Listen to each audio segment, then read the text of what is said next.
तो hey guys, फिर से स्वागत है हमारे एक न्यू वीडियो में। दोस्तों आज फिर से हम लोग बात करेंगे विकास राव जी के शेर चमरानवा 2 सॉन्ग के बारे में। क्यों हुआ था ये प्राइवेट, क्यों हुआ था चैनल से डिलीट ये गाना, इसके बारे में आज हम लोग बात करेंगे। दोस्तों आप लोग को बता दूं कि प्योर म्यूजिक पर एक गाना आया था जिसका नाम है शेर चमरानवा 2। उस पर मैं अलग ले वीडियो बना चुका हूँ, वो वाला आप लोग वीडियो देख लेना, डिस्क्रिप्शन में लिंक है। वो प्राइवेट हो गया था, कैसे हुआ था उसका मैं बता दिया हूँ उसमें। और आप लोग को बता दूं वो क्यों प्राइवेट किया गया था एक दिन के बाद, बल्कि उसमें क्या हुआ था कि वो जब गाना डलाया था ना, तो वो गाना डलाने के बाद उस पर एक कॉपीराइट आ गया था, प्लस में व्यूज भी रुक गया था, इसलिए उस गाने को YouTube चैनल से रिमूव कर दिया गया था। फिर से वो अच्छा से म्यूजिक रिकॉर्डिंग किया गया, फिर से उससे वीडियो को एडिटिंग किया गया, फिर से प्योर म्यूजिक पर शेर चमरानवा 2 सॉन्ग को डाला गया। तो दोस्तों अभी आप लोग देख सकते हो 1 से 2-3 मिनट पहले एक गाना फिर से अपलोड हो चुका है प्योर म्यूजिक पर, तो आप लोग भी जाइए और प्यार दुलार उस गाने को दीजिए। और आप लोग को बता दूं कि ये गाना बहुत ही मस्त है,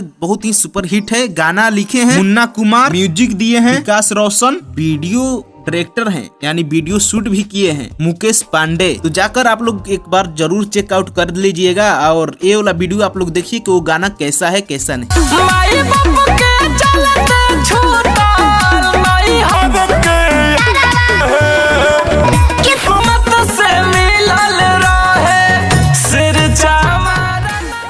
जैसे कि आप लोग अभी वीडियो देखे तो वीडियो में आप लोग कहे ना क्वालिटी झकास है, हमको अच्छा लगा वीडियो, आप लोग भी कमेंट करके बताना कैसा है कैसा नहीं। तो आज के लिए बस इतना ही था, तो मिलते हैं कोई एक न्यू वीडियो के साथ, तब तक के लिए जय हिंद जय भारत।